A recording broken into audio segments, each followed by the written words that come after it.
It's the Sean Widmer Podcast. It's a journal by someone that just really doesn't like to write. I'm chilly in my basement tonight. For those of you watching on YouTube, thank you for nothing, really. I guess nothing. You didn't do anything. Thanks for coming and watching. That's nice. But yeah, it's you see me decked out like it's middle of winter. It's not. It was actually really nice in Lexington today. We were in the 70s, I think. It felt really hot. Very nice. Excited for that time to be around, but it's cold. It's cold in the basement. Anyways, that's not what today is about. Today, we are going to go shopping in your neighborhood. An idea for somebody out there who's creative and wants to make a show or put together something, news people who want to use this, big-time podcasters who need a segment idea. I've got something for you. A shout-out to my cousin today for what is an unbelievable video he sent. And Kelly's, what are you into? I really enjoyed something I saw on YouTube. I think I did. We'll talk about all that. Before we get into all that, though, I'm letting you know I don't know how long today's is going to be. I'm tired. Kiddos. My wife traveled this week for work. She travels next week for a little girls trip, and it's great when she's here. She gets it, and she takes the burden of the kids a lot. But wow, the combo of kids in the morning, work, kids at night, it hit me. It caught up to me this week. So I'm a little tired. I'll be honest with you. I'm a little tired this weekend, and knowing that that's coming back next week, I need to get a little bit. I need to make sure I'm good on my sleep, which is not being helped out by these NBA playoffs going until midnight, 1 o'clock every morning. And the late night games have been okay. The Lakers fans, not great. I think Clippers fans also not great. That Denver win with the Hail Mary shot by Joker that gets dunked in by Aaron Gordon. I think that's a motivational kick to the rear for the Nuggets. I don't think that series is over or anything, but I do think it leans Denver now. Anyways, this isn't basketball. I just want to let you know I'm tired. Also, we are getting closer and closer every day to the dog just not being in a good spot. So I'll be also honest, I'm tired, and I'm a little bummed out. The dog thing is weighing on me a bit more than I thought it would.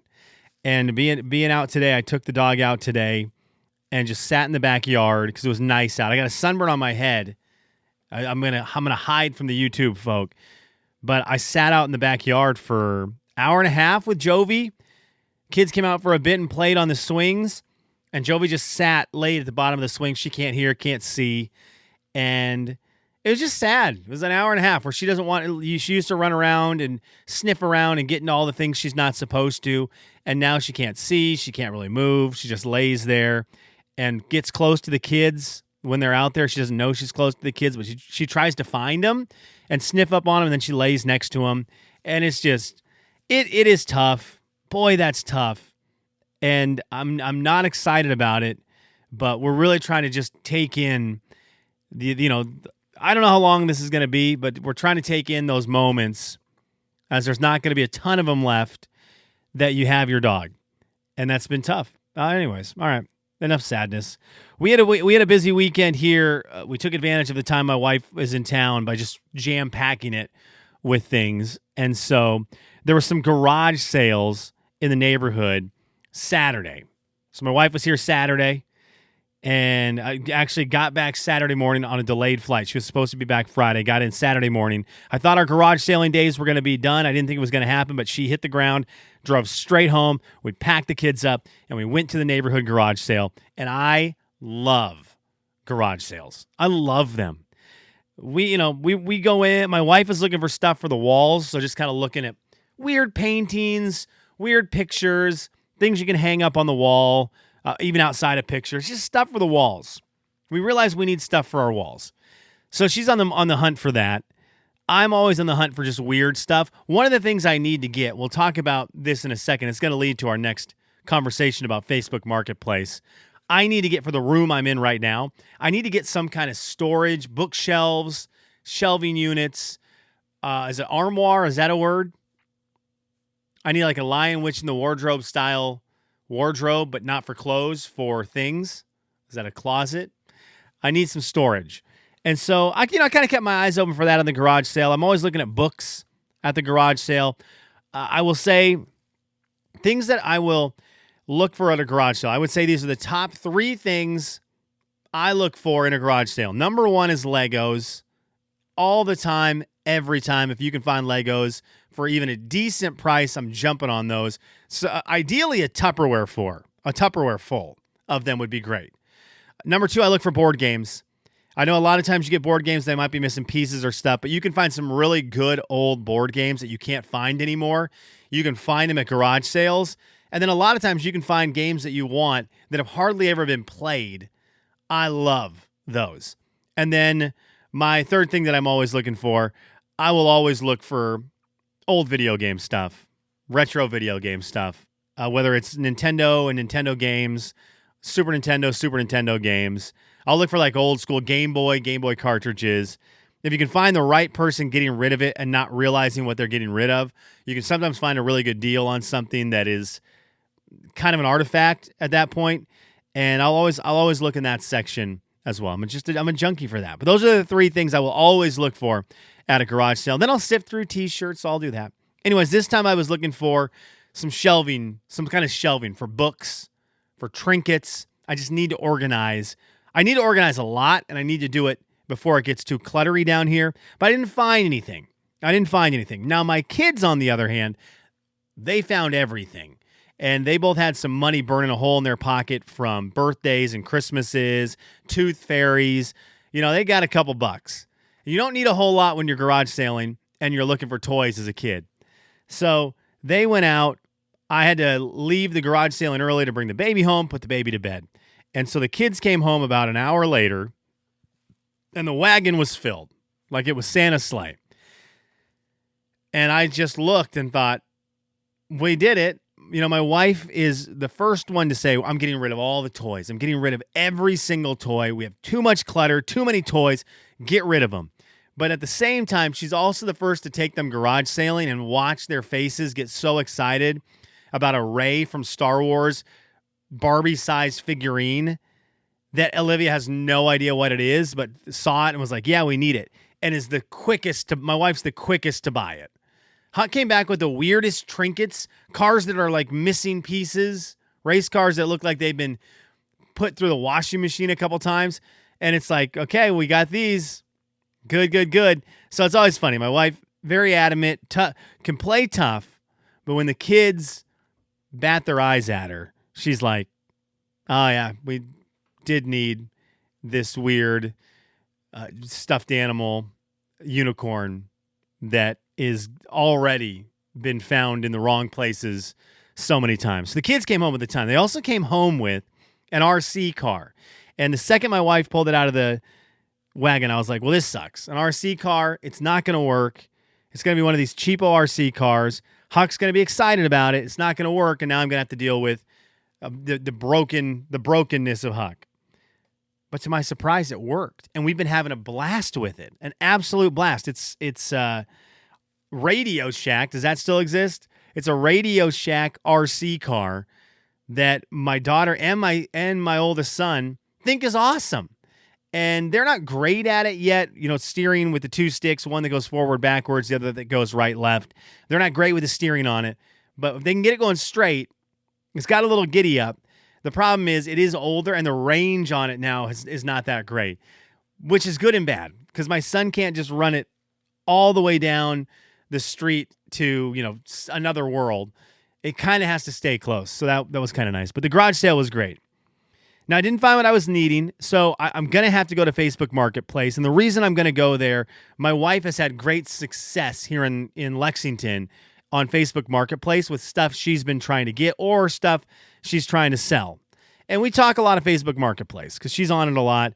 And she and Elsa talk about Facebook Marketplace. And it's funny because when people talk about Facebook Marketplace, inevitably, the conversation leads to creepy people or scary-ish or bad stories, negative stories about Facebook Marketplace. And always, inevitably. That's not just here. That's anywhere I've talked Facebook Marketplace. Someone will get in on a negative experience of some kind with Facebook Marketplace. There was a Facebook Marketplace guy who murdered 40 million people because he sold everyone he sold it to. He murdered everyone. It's like, oh my gosh. Okay. What I need and what I would love to see, and maybe we can get some big time podcaster or some big TV daily show. I need someone to do a focus on positive Facebook Marketplace stories because I want to flip the narrative. I get a little tired of all the negative. I just do. I don't love all the negative. And that we control that narrative, right? We the people of the United States of America, we control the narrative, good or bad, on stuff like this. And so I was thinking in my head, I'm like, okay, why is it always negative with Facebook Marketplace? And then I started thinking in my life, I'm like, do I have positive Facebook Marketplace experiences?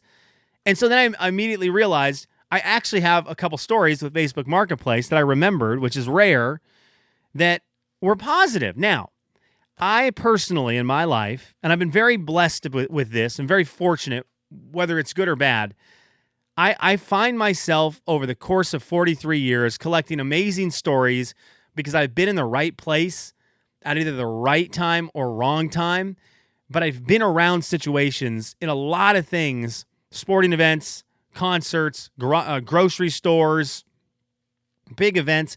I've always found myself lucky to be around something crazy that happens. And like I said, it can be positive or negative, but it always brings a big story out of it. And this has been like my whole life. I've had these things. There was a streak for like 3 or 4 months. I would Marco Polo Ryan Ferguson, and I'd had a new amazing grocery store story almost every single day. It was crazy. Just a string of chaos at the grocery stores. I just hit it at the right time around the right people.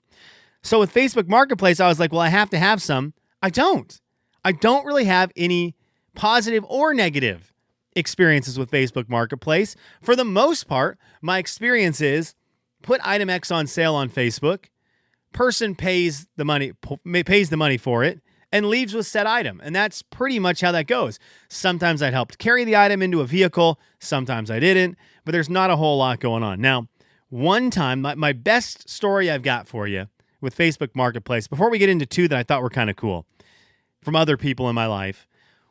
One time I went out to Idaho. I was getting something from Idaho. I needed a little desk. I just got a computer. I needed a little desk, but I didn't have a lot of space in my apartment, so I had to get this little desk for my computer. And I was on Facebook Marketplace. This was kind of early Facebook Marketplace, and found one that I wanted. Like, I don't even remember how much. Couldn't have been a lot, $20-$30. So I drove out to get it in Idaho, North Idaho, near Post Falls. And I remember going there during the summer. It was like after their work hours. I got off early, but after their work hours, and they were in their yard, like moving stuff around, and they had pizza, and they offered me a pizza. I had a piece of pizza. What an amazing marketplace story. But it was better than death, right? That's better than the death stories, but that's the best I got for Marketplace, which isn't even great. It's just I hit up someone's house around dinner time, and they felt like, here's a 20-some-year-old guy who needs a desk and looks hungry. We have extra pizza. Would you like one slice of pizza? Not great. But I have two guys, one guy who's a buddy, one guy who I worked with a couple years ago, who had good stories. I think I'll start with my buddy Tyler first, because I remember hearing this story and being like, that's cool.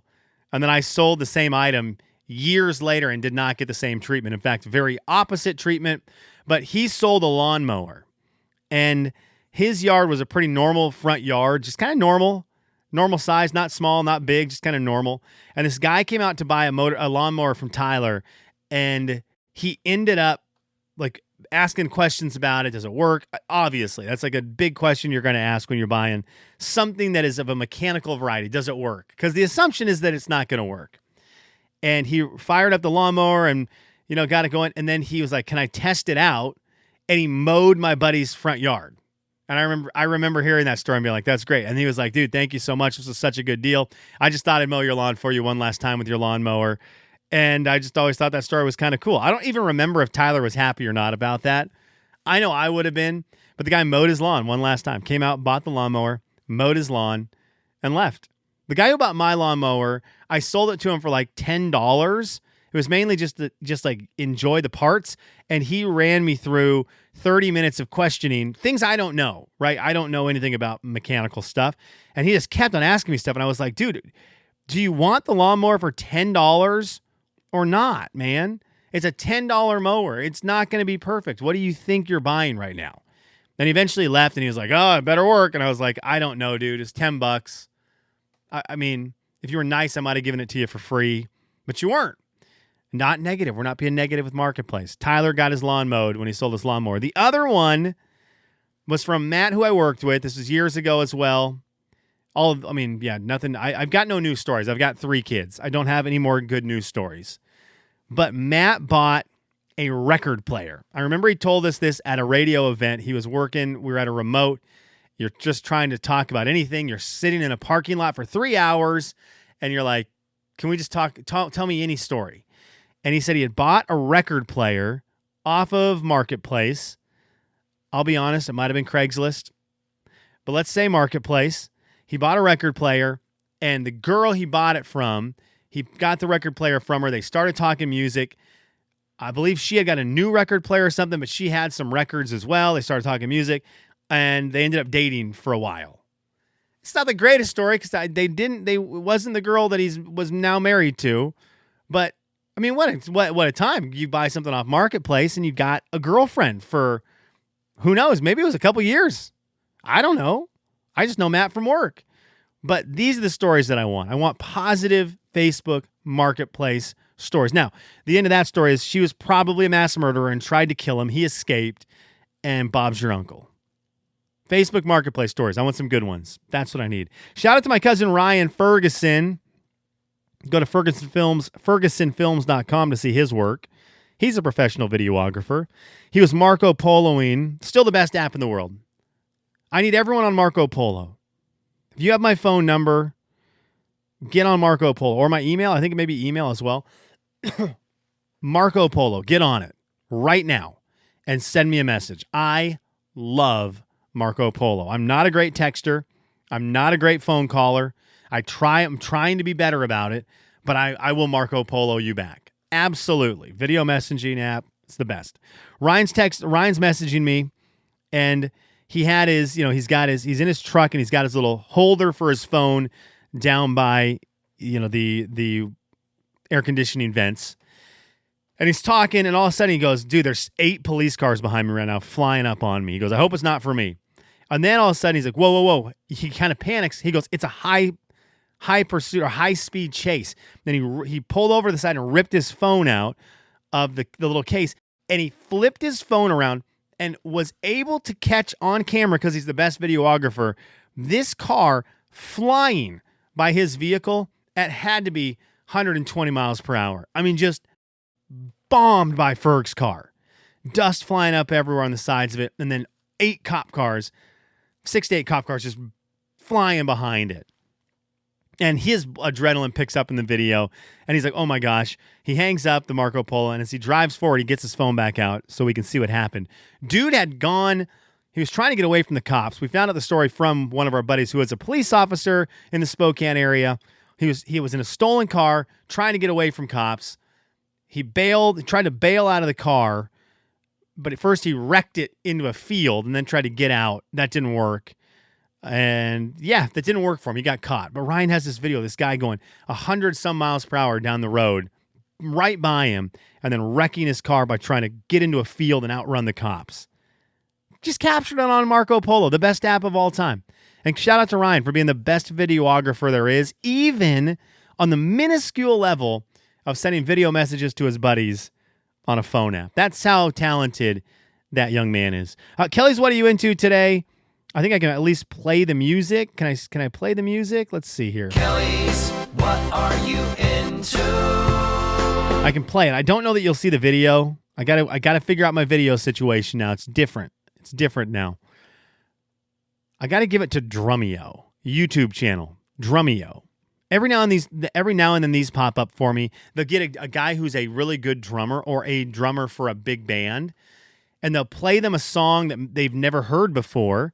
And then they play them the song without the drums. And these guys who are drummers will then figure out how they think the drums should sound, and they'll eventually drum to the song. So you have a new take on the drums to a song. Weird. I love them. Whenever they pop up on my YouTube For You page, I find myself watching them. And the one I just saw, I don't know if I loved it or hated it. I don't know. I think I loved it, but the guy is someone that I love, but he was beyond arrogant, and I don't know why I would expect anything else. Let me see when this was from. Yeah, this scares me. Oh, let me see. Let me see here. 2 days ago, you got John Stamos getting bleeped out in the first second of the video as John Stamos played Papa Roach. Played Papa Roach, Last Resort. He played drums for it. And it's one of those things you just go, oh, yeah, you can do everything, can't you, John Stamos? You can be the best on acting in a childhood legendary TV show as Uncle Jesse. You can go on to be in other great shows. What was he in? ER. You can go on to be in movies. I don't think John Stamos ever got bigger than Full House. But then, of course, he also plays instruments for the Beach Boys. He's part of the Beach Boys now. Like, John Stamos does everything, and he's good. And he plays the drums for Papa Roach's Last Resort, and he's really good at it. He's really arrogant and really sweaty, but he's really good. I love these Drumeo videos. I watch them every time they come up. So, shout out and kudos to Drumeo for a really fun, clever web series. All right, thanks for tuning in. Happy beginning of the week. Let's have a really good one, right? Huh? A shout out to my coworker and buddy Ian, who sent me a video or picture of him this weekend watching the podcast with his wife on, was it Friday night? No pressure of entertaining. I mean, those are two extremely cool people who I guarantee you can find much better things to do than watch the podcast. But Ian, if you are still listening to it, thank you. Appreciate you. See you at work tomorrow.